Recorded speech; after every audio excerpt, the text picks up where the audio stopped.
report. Hanging out the fish report. Hanging out the fish report. For your latest news in high school sports, tune in to the fish report. Don't need no pull when you tune in to the fish report. Hanging at the fish report. Hanging at the fish report. You got Craig and TK and Head that D tuned in at the fish report. Coming to you live from Studio F in Russia, Ohio. It's the Fish Report Live Show with your hosts, Craig Fissinger and Ken Francis.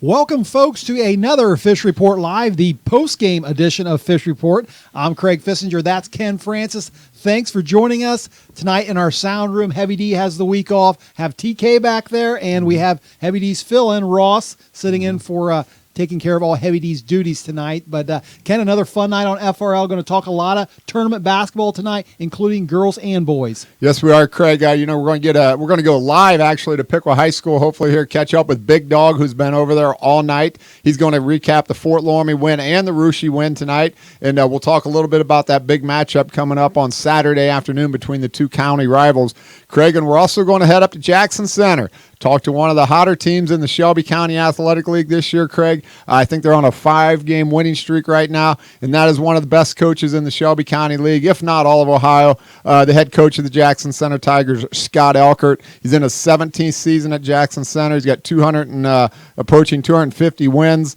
with the Tigers, Craig. And, he kind of reminds me of the Tom Izzo of college basketball. Come postseason, that Tiger team is not a team you typically want to run into, similar to the Spartans up there in East Lansing. Yeah, I agree with that, and we're going to be talking about that a little bit later in the show. You got a little bit of a late start tonight because of tournament games, but that's what happens when you get to this part of the season. Mm-hmm. We'll take it. And Ken, tonight's trivia question or poll question actually happens to do with that Piqua, Trent Arena, UD Arena, the Schottenstein over there, Value City Arena. Which one of those is the best tournament venue? Well, we're going to ask our listeners out there to decide that tonight, Craig. Which venue provides the best boys basketball tournament atmosphere? Is it Piqua's Garbary Gymnasium, UD Arena, Trent Arena, or Value City Arena?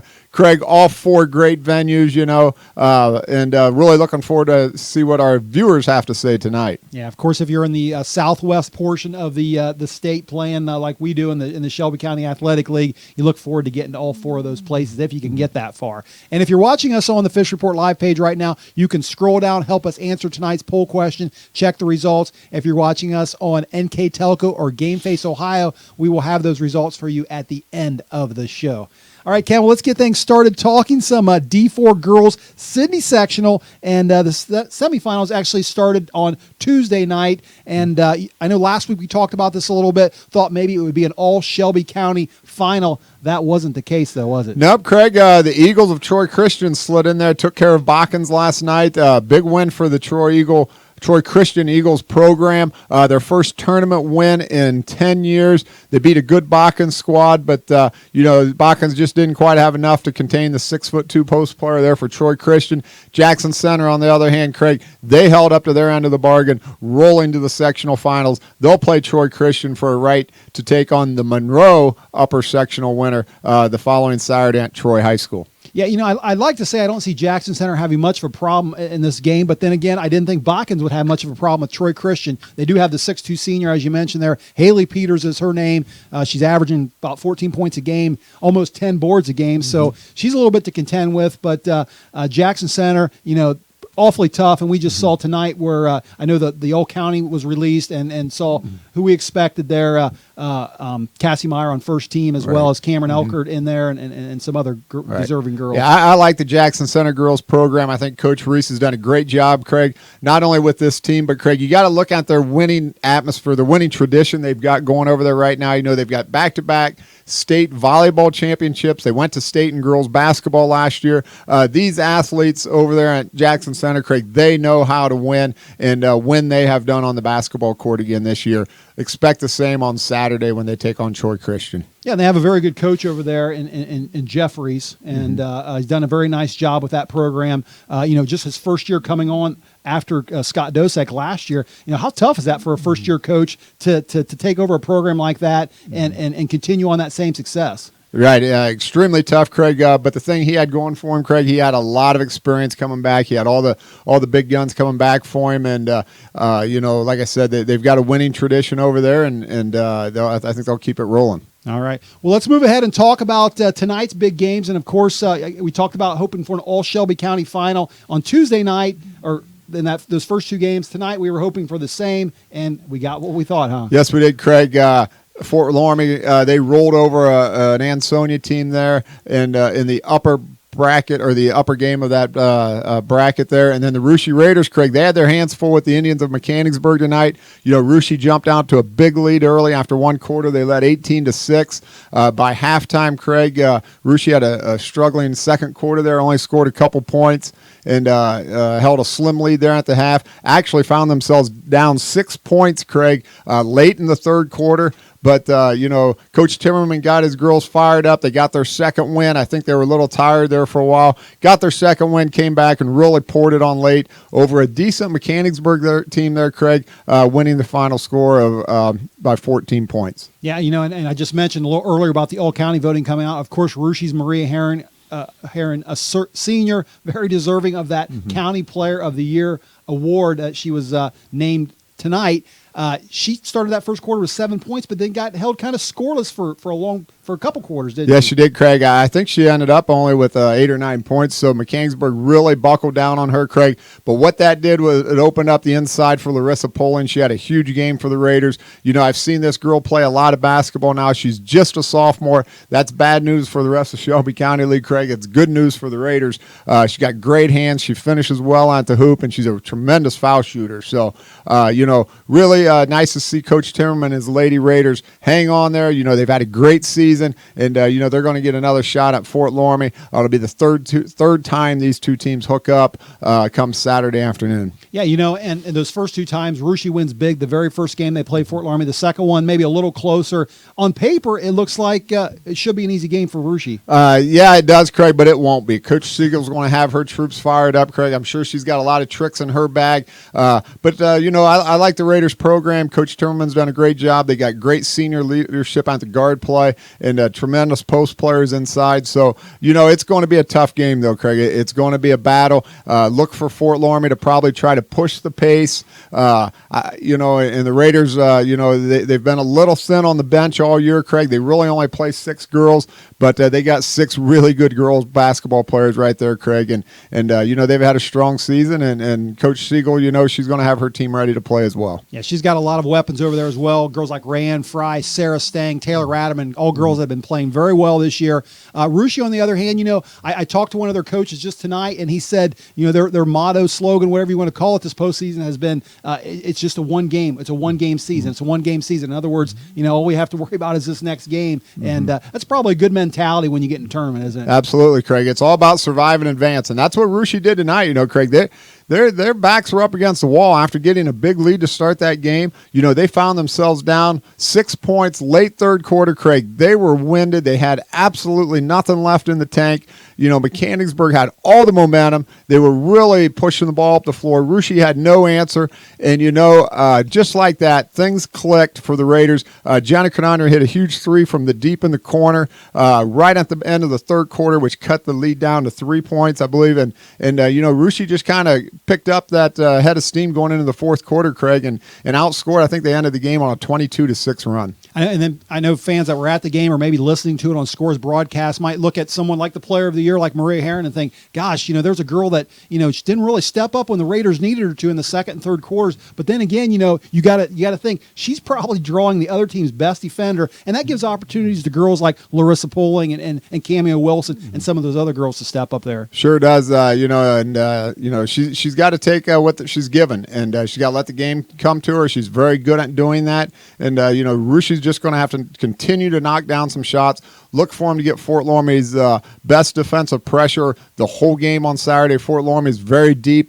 Coach Siegel plays about 8 to 10 girls, and so I think I know what her game plan is going to be. I think I know what the Raiders' game plan is going to be. It's going to be a classic over there at Sydney High School, and it all happens Saturday afternoon at 1:30. Yeah, I was actually at that last Fort Loramie Russia game at Fort Loramie, and Fort Loramie played I was a little surprised. They went into a zone there in the second quarter and forced Russia into about 4 or 5 consecutive turnovers, and then Coach Siegel pulled out of that zone, went back to a man defense, and I kind of wondered, although that game didn't mean a whole lot at the time, I kind of wondered why she pulled out of that zone, and I won't be surprised, even though you think Loramie, you think man-to-man defense, I wouldn't be surprised to see a little bit of zone on Saturday. I think we're going to see a lot of that zone, Craig. I was there as well, and like you said, Russia really struggled against that zone that Fort Loramie was playing the last time the two teams got together, but she didn't want to show her hand too much. So this isn't her first year coaching, Craig. She's been around the block a while, so she does a great job over there. Coach Timmerman does as well. I'm sure he's going to have his Raiders well prepared for that zone, even though he only seen it for about 3 or 4 minutes at Fort Loramie Gymnasium a few weeks ago. He's going to have his team ready for it. All right, well, listen, we were hoping to have our Sydney Daily News reporter, Matt Zerker, or we like to call him Big Dog, on the show tonight. He's there at the game, I know, taking care of all the stats. Unfortunately, it sounds like he is not available. He's probably got other things going on, either that or maybe there's bad reception over there in Sydney. So, unfortunately, we're not going to have Matt on the show tonight, but hoping to maybe catch up with him maybe next week or perhaps the week after that for a little bit more tournament talk. But that's going to wrap it up for our girls tournament talk. We're going to take a short break, but stay right there. When we come back, we're going to talk some boys tournament talk, including that interview with Coach Scott Elchert.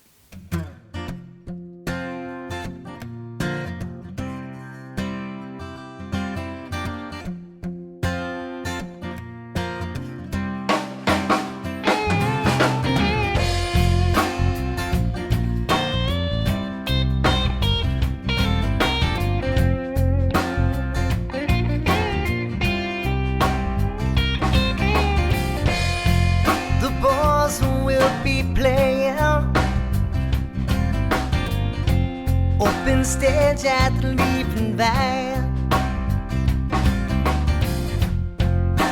Music starts at 8 o'clock. You can find us here every Wednesday night. It's usually the same cats every week, but I can't tell you all their names. Teacher, cat, and a junkie, all waiting for time to play. Everybody here's got something that we're trying to leave behind.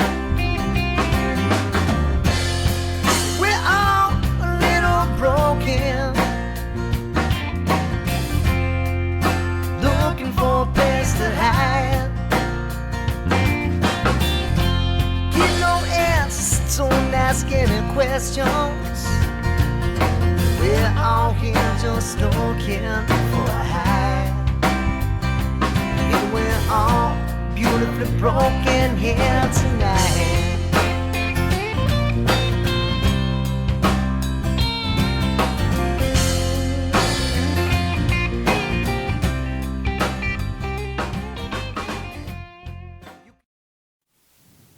And welcome back to the second half of Fish Report Live. Before the break, we were talking some girls basketball, tournament basketball, and now we're going to talk a little boys tournament basketball. And, of course, Ken, that all tips off this weekend over there at the D4 Piqua Sectional at Garber Gymnasium. Always a lot of fun over there. And to get started with that, let's check out the brackets, and we'll start with the Piqua Upper. Looking at the Piqua upper bracket, we've got Bachans taking the first round bye there. Farallon the top seed in that bracket, Craig. Look for them to roll over Farallon. I think Bachans will give them a nice game over there. And then you got Jackson Center. Craig, they got Mississinawa Valley. They're not a bad team. And then they're probably the most interesting game in the first round matchup will be Ansonia Covington, Craig. I see that as a very good basketball game. So Jackson Center, they're going to have their work cut out for them, although I think they'll ultimately get out to the finals there as well as Farallon. All right, and that takes care of the Piqua upper. Let's check out that Piqua lower, and what do we have in store there, Ken? Well, you look at the Piqua lower bracket, Craig. The winner of this bracket will advance down to UD Arena and play the Taylor sectional upper winner. The Houston Wildcats there, Craig, taking the first round bye. They'll get the winner of the Russia Mechanicsburg game. The Russia Raiders are the top seed in the overall tournament, also top seed in this particular bracket. And then in the lower half of the bracket, Craig, you got the Fort Laramie Redskins.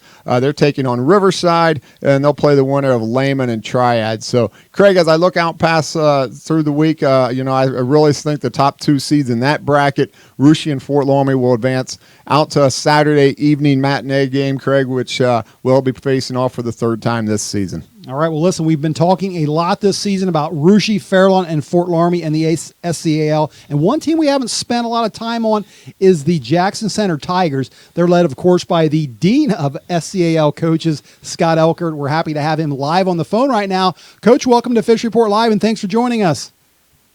Thank you, guys. I appreciate it.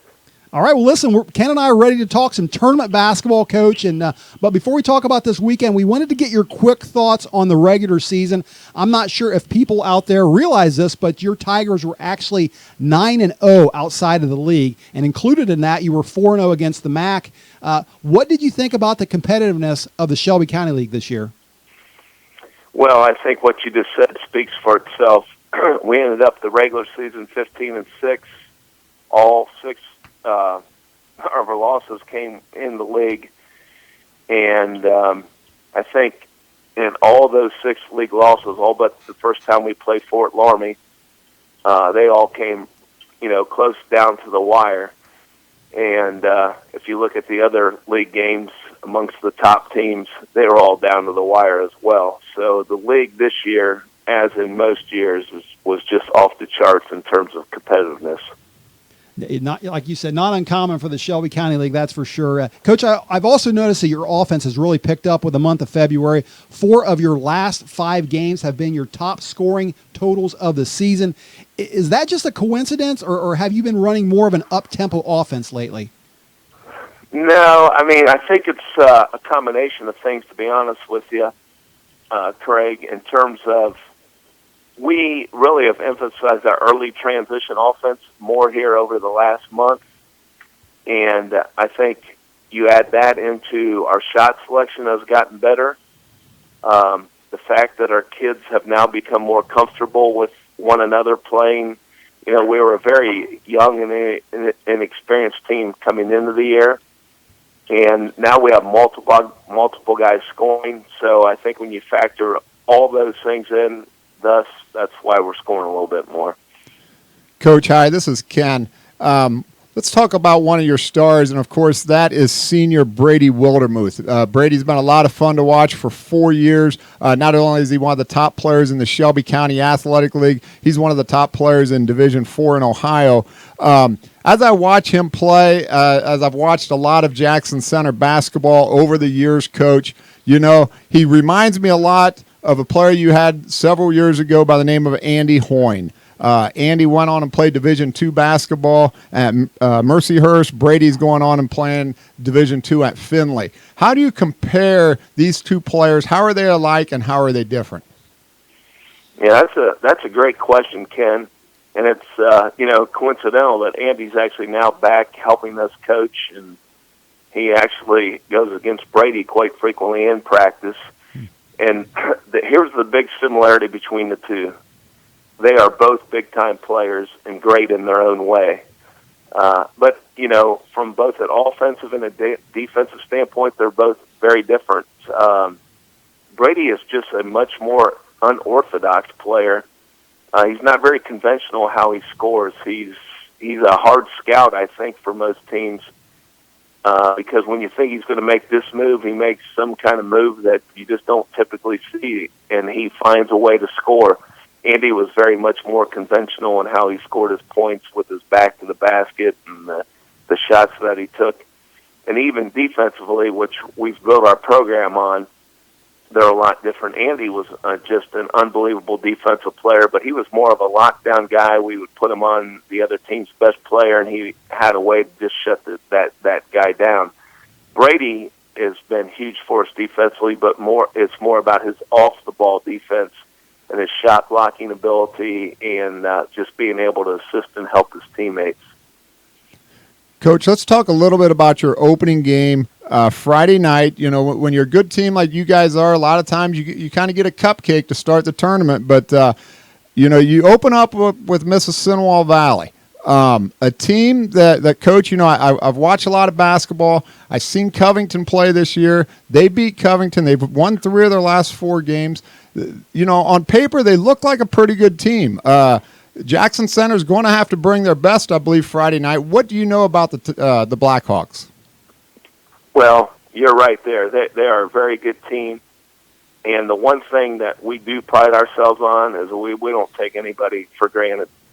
And so we have prepared very seriously for them. And since the tournament draw, we've had an opportunity to see them play a couple times. We have tapes on them.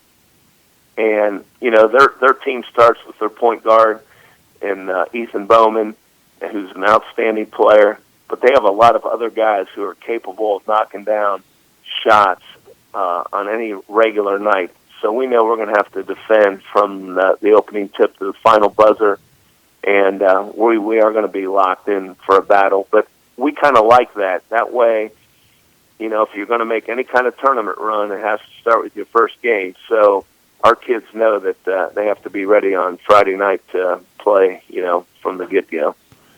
Coach, as well as the boys tournament obviously taking shape and beginning this weekend, you've got a lot of vested interest in the Lady Tigers over there, who got a fantastic team again this year. You know, congratulations on the Shelby County League Championship. You've got someone very special and dear to your heart on that team, Cameron. Great player, daughter of yours, led the team 23 points the other night, 7 3-pointers. Tell us a little bit about the girls' team there, and if you get a lot of opportunity to focus on that, or do you have to worry more about your boys' team? Yeah, well, my first priority typically always is, you know, with my boys' team, but I've had the opportunity to watch most of the girls' games. I've had to miss a few for scouting purposes, and even watching my son play up at Bluffton, I had to miss a few of those games as we try to balance our schedule. But I've really enjoyed watching her play this year, and the whole Tiger team. They've had an outstanding year up to this point, and you know, we're hopeful that on Saturday they can get another W and continue this thing. All right, Coach, listen, one more question before we let you go, and this doesn't have to do with high school basketball so much, rather youth basketball. And I know you and Ken both had sons that play together at the same time, and I know you have another son that plays at the 6th grade level, and I know Jackson Center is getting ready to host their annual 5th and 6th grade basketball tournaments here in a couple weeks. In your opinion, Coach, what's the most important thing with coaching youth basketball like that? Well, I really feel it's about skill development, and I've coached a lot of those youth teams as well as I try to balance my schedule. And the thing that we really focus on is their ball skills, starting with all 5 guys that are out on the floor at any given time being able to handle the ball and especially pass the ball, then combine that with being able to play without the basketball. So the one thing that we've tried to do with our youth programs is to run a wide-open offense so that all guys have to utilize those skills, as opposed to running a lot of set plays or taking your biggest kid, setting them down on the block, you know, where you can dump them the ball and they can just potentially score against guys that are undersized at that age. So, yeah, to me, even though we emphasize defense at the high school level with our program, at that level, I think it's more about developing their offensive ball skills. Coach, listen, you know, from Fish Report, we appreciate you being on our show with us tonight. Wish you the best of luck, not only to your boys' team, but also your girls' team there, you know, and also a Bluffton team up there. You got kids playing all over the place, Coach, so be proud of it. You've developed a great program over there, but I got to honestly say that my son that played against some of your Jackson Center kids a few years ago always said they were the nicest, the most respected kids he played against every year, day in and game out. So congratulations on that, and keep up the good work. Well, I appreciate that a lot, and thanks to the Fish Report for all you guys do to promote basketball in our area. It's awesome. Thanks, Coach. Absolutely. Thanks, Coach. All right, that was the head coach of the Jackson Center Tigers, Scott Elchert. It's been a little while since we had him on the show, Ken, but always interesting guy to talk to, and I was really interested in what he had to say about youth basketball. I thought he gave a great answer, Craig. I always tell kids, you got to learn how to handle the ball. If you know how to handle the ball, you're going to play. Yeah. That's what I always told kids at the young level. If you know how to dribble the ball, you're going to play. So, but in all seriousness, Coach Elchert does a great job with his kids over there. Very well-respected program, and they're class act kids. They win with pride, they lose with pride, and they're just a lot of fun to watch. Good stuff there.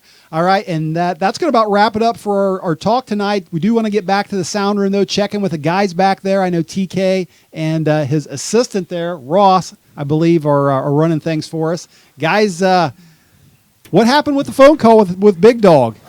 I'm not sure. We kept getting a busy signal, so I don't know if it was coverage or... I heard maybe the producer gave the wrong phone number. That could have been a problem, a technical too. difficulty with the number sequence. We're not sure yet. Little dyslexic number written down We'll there. try to work that out next week. Yeah, maybe we'll get Big Dog on next week. I always enjoy talking to Big Dog. He's a lot of fun, and I'll tell you what, there's a guy that knows basketball right there. He knows his Big stats. He Dog. knows what's going on. We were at one game about a month or so ago, and it was late in the game, and something happened, and the clock wasn't stopped, and they turned to Big Dog and said, Big Dog, how much time should be on the clock? And he told them because he had it right on his computer. You're exactly right. They didn't ask the clock keepers. They went straight to Big Dog. That's right. So, all right. Well, listen, you want to go over the poll question here tonight? Let's do TK, that. what's our telemetrics have to say back here? We asked our viewers which venue provides the best boys basketball tournament atmosphere. Is it Piqua Garbry Gymnasium, the University of Dayton Arena, Trent Arena, or Value City Arena? TK, what's the telemetrics say? Telemetrics say that a lot of people don't like Trent Arena. Maybe it's the parking situation, maybe it's just the way the place is laid out, but it's a tie between Garbry Gymnasium, which I really love to go there and watch a basketball game, and Value City Arena, which, of course, when you get to that level, it's just going to be exciting no matter what. Absolutely. Absolutely. I kind of agree with them two picks. Great stuff. All right, guys. Well, thanks for that. And with that, that's going to wrap it up for tonight's show. Do want to say special thanks to Coach Elchert for joining us. Ken and I and the crew will all be back again next week, same time, same place. Until then, have a great rest of the week, everyone, and good night. Hanging at the fishing pond, hanging at the fishing pond, hanging at the fishing pond, hanging at the fishing pond. For your latest news and high school sports, tune in to the fishing pond. Don't need no bed, don't need no pole when you tune in to the fishing pond, hanging at the fishing pond.